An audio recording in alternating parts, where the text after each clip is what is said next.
भक्त की गर्दन यदि श्रद्धा से झुके तो ठीक, अगर जबरदस्ती से झुका दिया तो तुम झुकाने लायक नहीं रह जाओगे, भी ध्यान रखना। हरि आश्रय, सत्संग हरि आश्रय देता है, बहुत बड़ा बल हरि है, मान लो। एक दिन आपसे कह रहे थे कि जब आपने देखा नहीं उनको, उनसे बात नहीं हुई और आप उनके जनों से बात सुनकर उनकी तरफ चल पड़े, इस बात से हरि आपके ऋणी हो जाते हैं। भगवान इसी बात से ऋणी हो जाते हैं। बस ये बात आप हृदय में बैठा लीजिए। जैसे लोग प्रश्न करते हैं ना कि हमने भगवान को देखा नहीं, भगवान को हम कैसे, किसी की बात तो मान लो ना।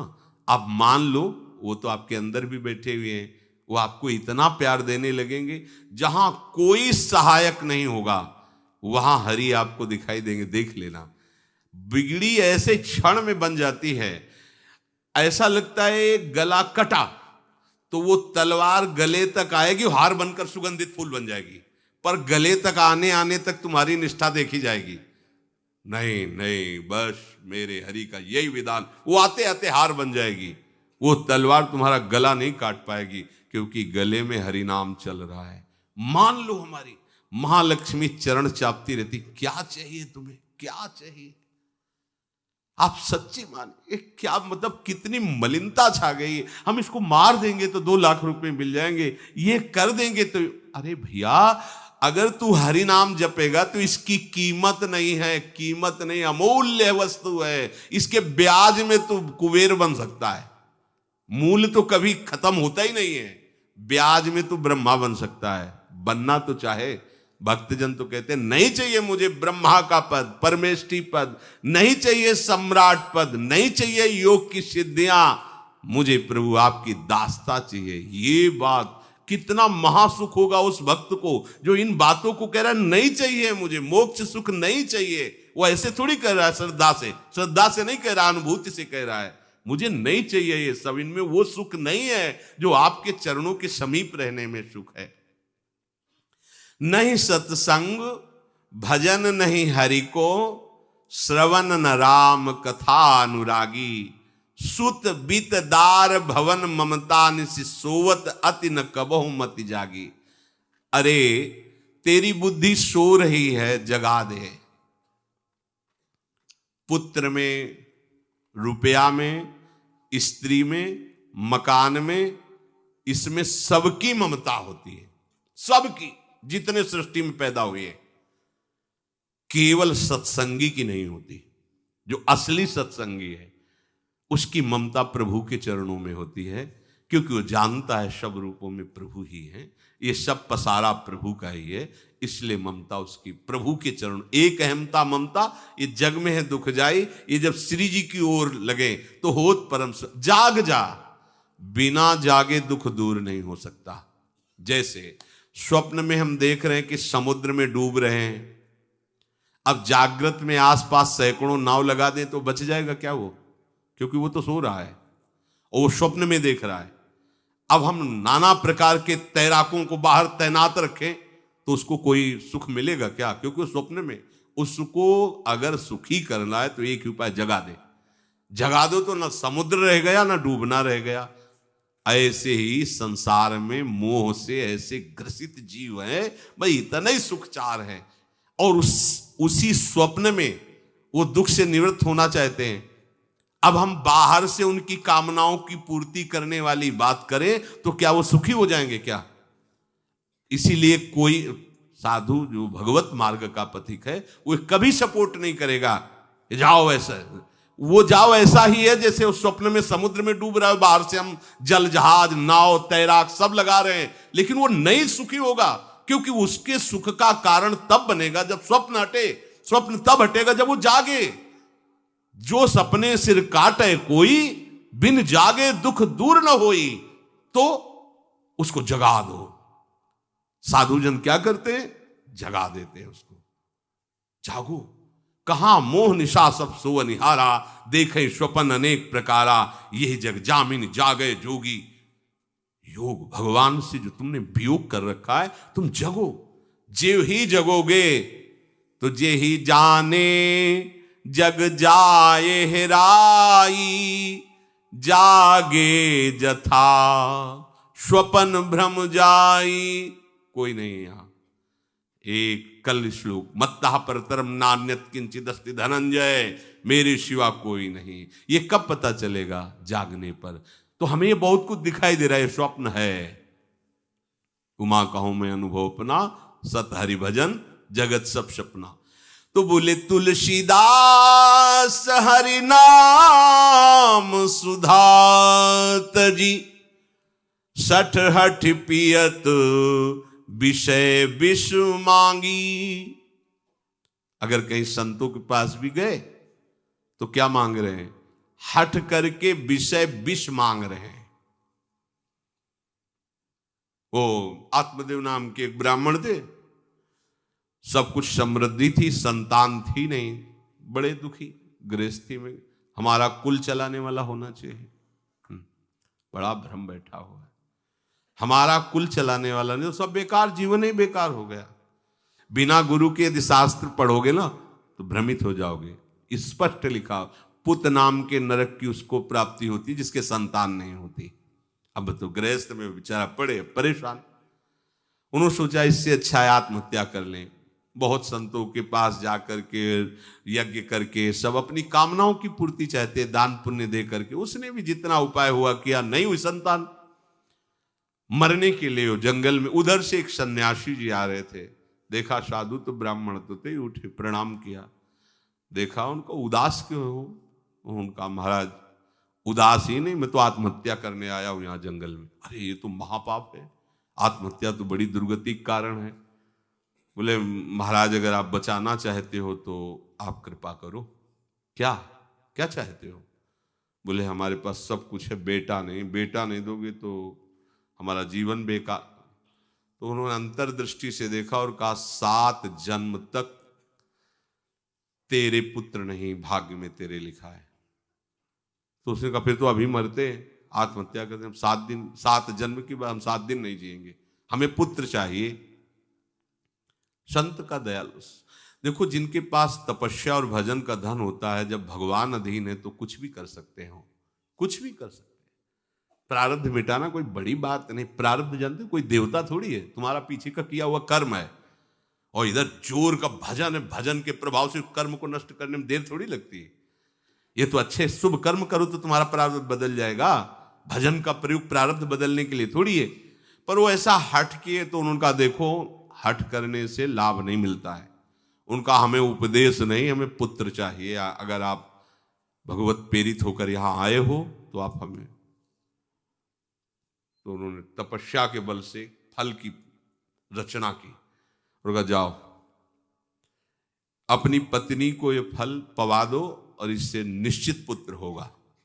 बहुत प्रसन्न, अब कामना पूर्ण थी तो देख लो, प्रभाव देखो कामना का। प्रसन्न हुए आए। धुंधुली नाम था उनकी पत्नी का, नाम भी बहुत बढ़िया था, धुंधुली। वो कहा कि देखो ये फल खा लो, तुम्हारे संतान हो जाएगी। बहुत मीठी बात बोलती थी, मृदुभाषी, कपट हृदय, अलग अलग क्षेत्र होता है। हृदय कपट और मुख में मीठी बात। बहुत संभल के व्यवहार करना चाहिए ऐसे लोगों से। मधुरिया बानी मीठी, क्या मृदुभाषा।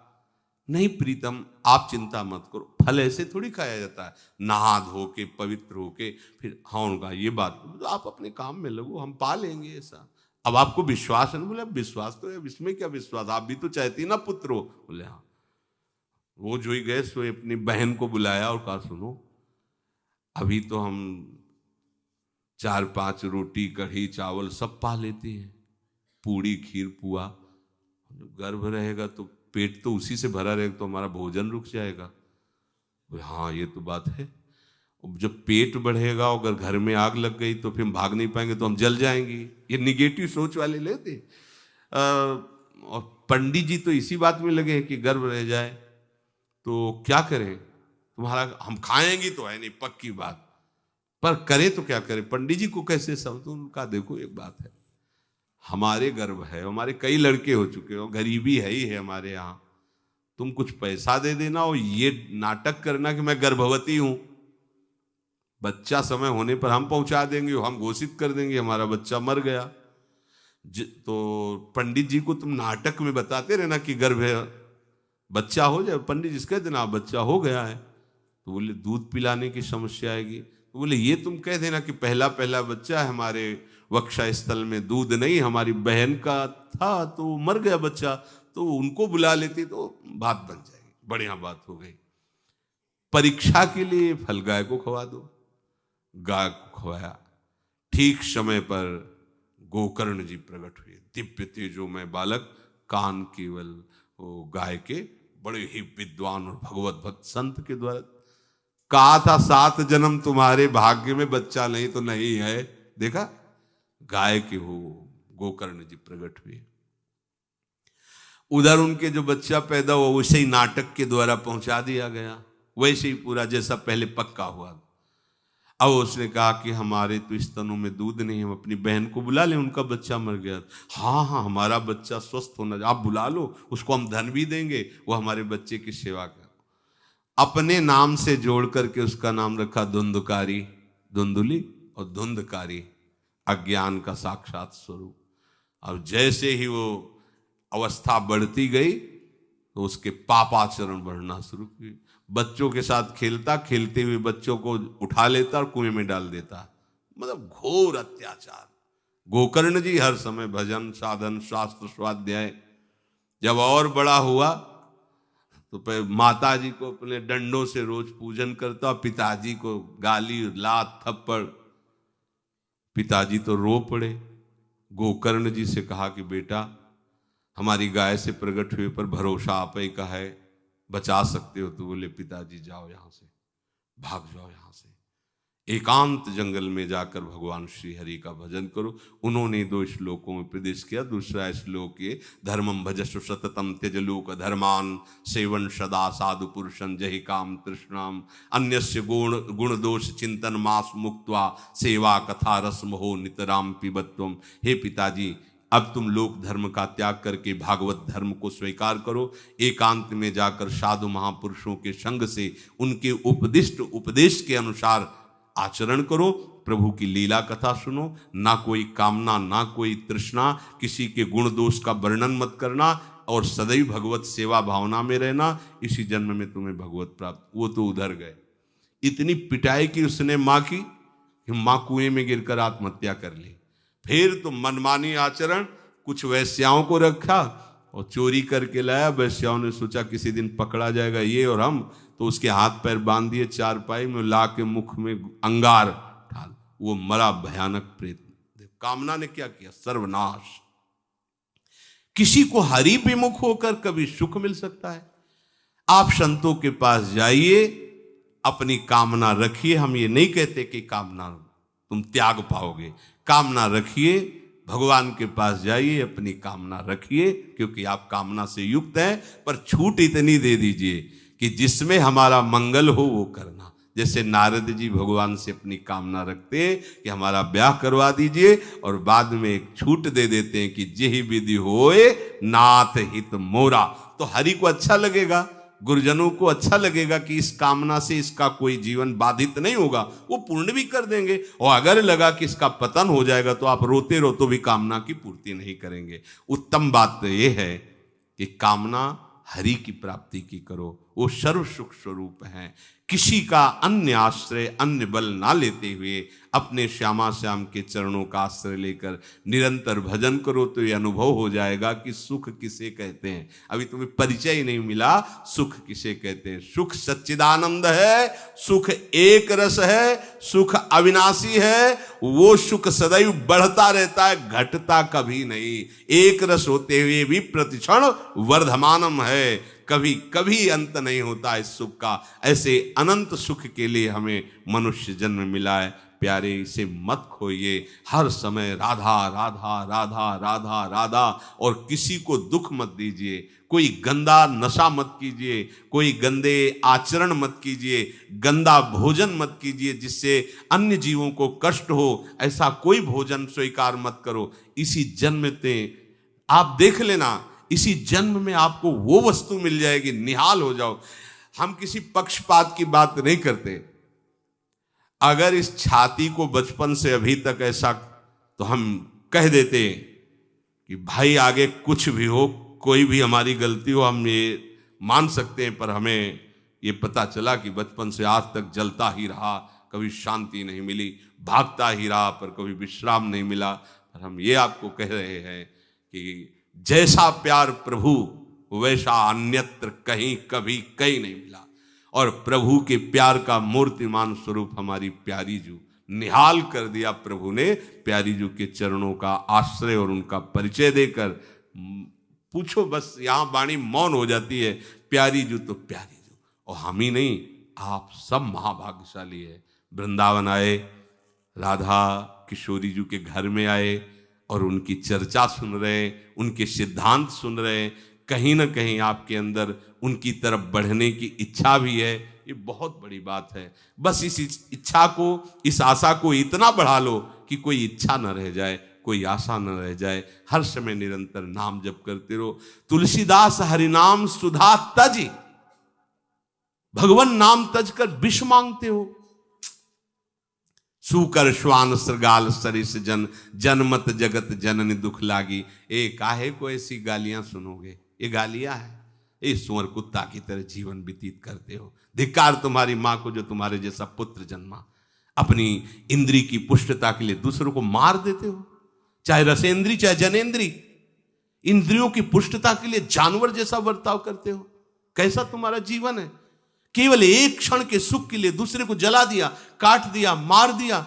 चाहे रसेंद्री का सुख चाहे जनेंद्री का सुख, एक क्षण के सुख के लिए उसका गला काट दिया, उसको रांध के खा रहे हो, उसके साथ भोग किया, उसको काट के फेंक रहे हो, उसको जला रहे हो। क्या तुमसे तो अच्छा सुअर कुत्ता है कि वो अपनी योनि के अनुसार बर्ताव कर रहा है। तुम मनुष्य योनि होकर ऐसे गंदे काम करते हो। सुधर जाओ। कैसी मलिनता छा गई है, कैसी मलिनता। अगर उनको शब्दों से बोलें तो बहुत बुरा लगेगा। इस शरीर में क्या है। अगर यहां से चमड़ी हटा दी जाए तो यहां मलाशय है, मल भरा हुआ है, मूत्राशय है, उनके द्वार हैं। संसार का सबसे बड़ा सुख यही माना जाता है, ये मल मूत्र का भांड शरीर चिकना रहे, स्वस्थ रहे और इसी को भोगने को मिले। बस यही तुम्हारी पूर्णता है। ऐ सुखरास स्वरूप भगवद अंश, तू इस प्रकृति के रचे हुए खेल में कभी तृप्त नहीं हो सकता। विचार करके देखिए, आपका मन कहां आपको फंसा रहा है। मल है तो मल द्वार है, मूत्राश्रय है तो मूत्र द्वार है। शरीर में कौन सी खास बात है। पूरा जीवन इस शरीर का केवल नाना प्रकार से भोग करना। रसेंद्री अपनी तरफ, घ्राणेंद्री, नेत्रेंद्री परेशान है। इसमें खास बात कौन सी है जिसमें तुम्हें तृप्ति लग रही है। कौन सी खास बात। अगर तुम मलमूत्र के द्वारों में खेल रहे हो तो मलमूत्र के कीड़े से बढ़कर तुम्हारी योग्यता नहीं। समझिए, आप समझिए, वो भी जीव है, भगवदंश, जो मलमूत्र का कीड़ा बना हुआ नालियों में डोल रहा है। तुम भी तो उसी नाली में तो डोल रहे हो। यदि भगवदंश होकर भगवान नाम जप नहीं कर रहे हो, अपने स्वरूप को नहीं समझ रहे हो, चिदानंद सुख की तरफ आकर्षित नहीं हो रहे हो, तो गोस्वामी जी कह रहे वे अभागी हैं। हम लोग अपने को बड़ा भाग्यवान कब मानते हैं, जब विषय भोगों की बाहुल्यता हो जाए। देखो कैसी बुद्धि भ्रमित हो गई है। अभाग्य को हम भाग्य मान रहे हैं। बड़ा आश्चर्य होता है। कैसा आश्चर्य। अगर उनको बोलना अच्छा नहीं लगता, पर यह है कि समझ जाओ तो भाई समझ जाओ। जिन अंगों को छूने के बाद कई बार पवित्र करने के लिए रज आदि लगा करके, उन्हीं अंगों पे तो आसक्ति है तुम्हारी। उन्हीं अंगों को तो तुम सर्वस्व सुख समुद्र मान रहे हो। क्या है। बहुत बार जन्मे हो, मरे हो, भोगे हो प्यारे, ये एक बार प्यार कर लो हमारे प्रभु से, एक बार कर लो। ये भ्रम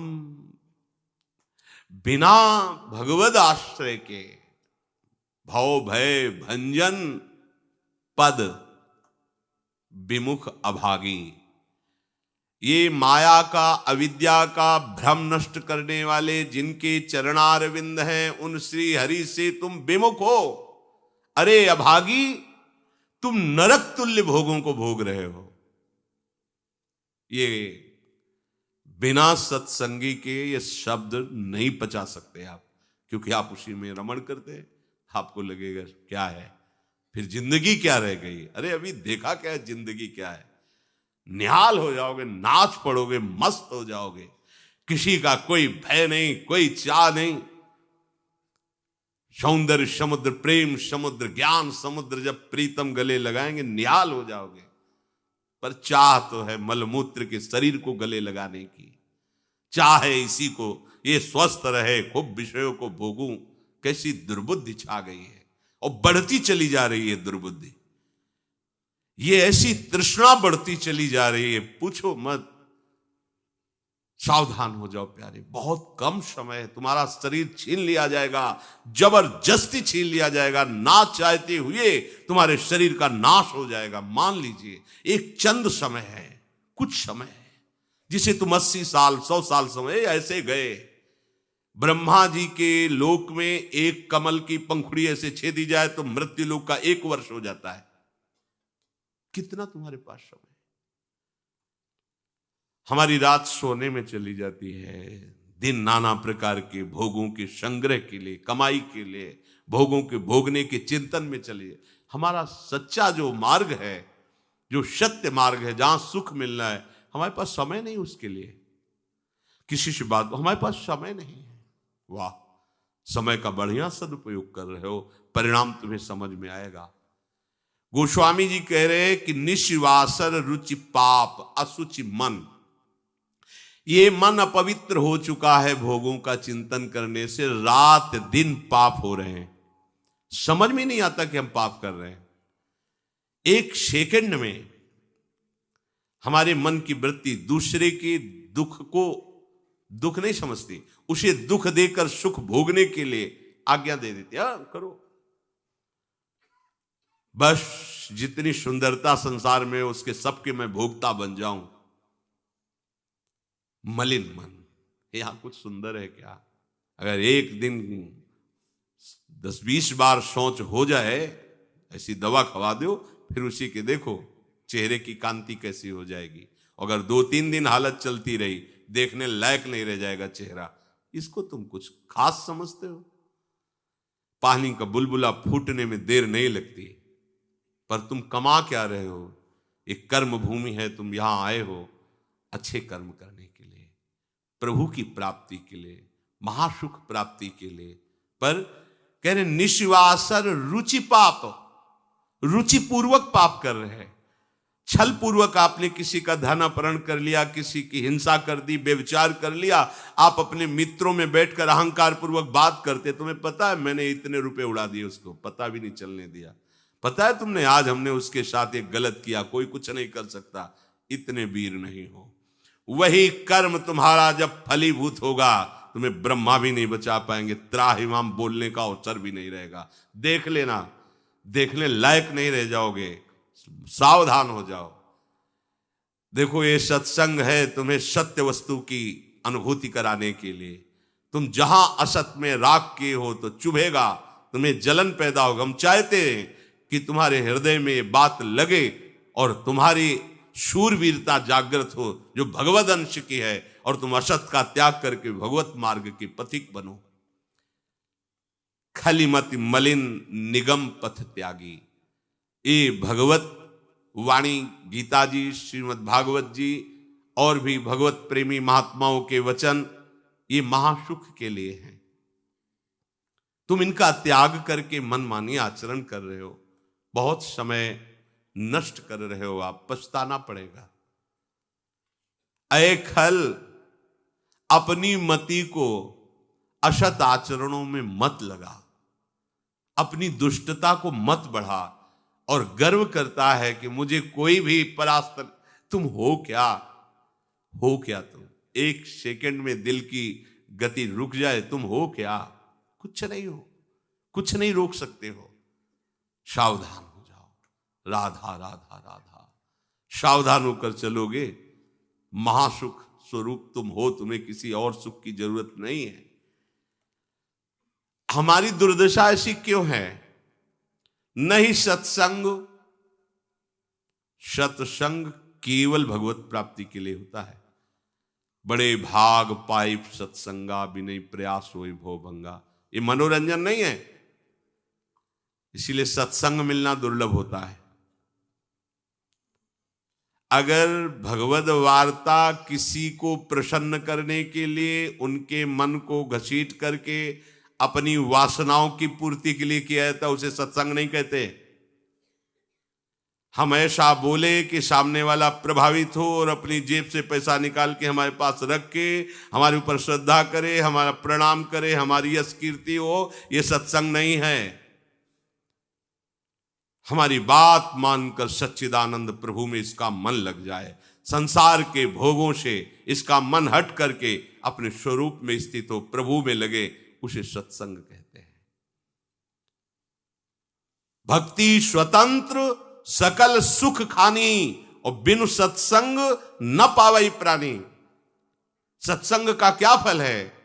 हरि से प्रेम हो जाना, संसार का राग नष्ट हो जाना। सत्संग का सीधा फल है प्रभु से प्रेम होना। अगर प्रभु से प्रेम नहीं हो रहा, आपको अपने दोस्त सत्संग में बैठने पर जला नहीं रहे, तो सत्संग नहीं हो रहा, मनोरंजन हो रहा है। जहां सभा में बैठने से आपके आग लग जाए, इतना गलत मैंने किया, इतना मैं गलत हूं, कब मैं इससे हो, जान जाओ कि सत्संग हो रहा है।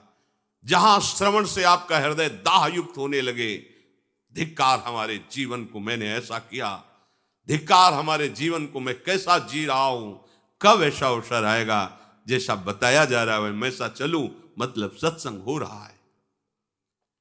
नहीं सत्संग, और इसका फल हरि भजन।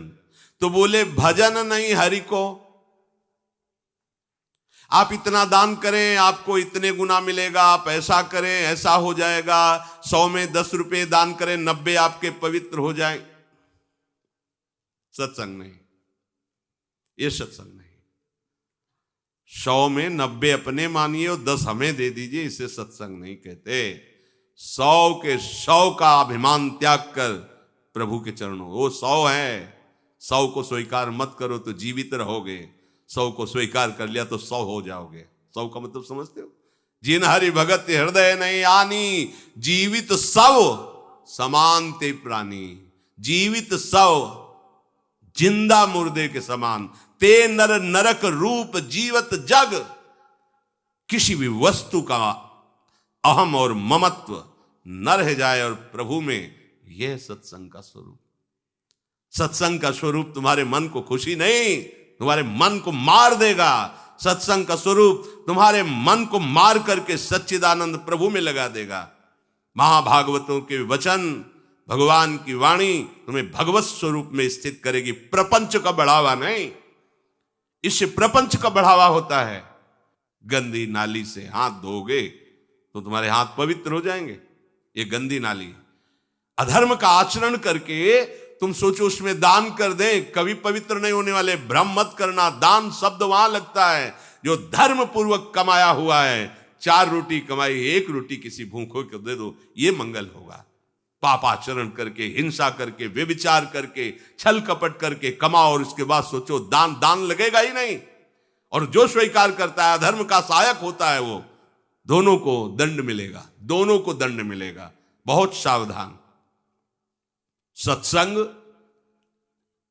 हमारे नाना प्रकार की वासनाओं का नाश करता है, वासनाओं को बढ़ावा नहीं देता।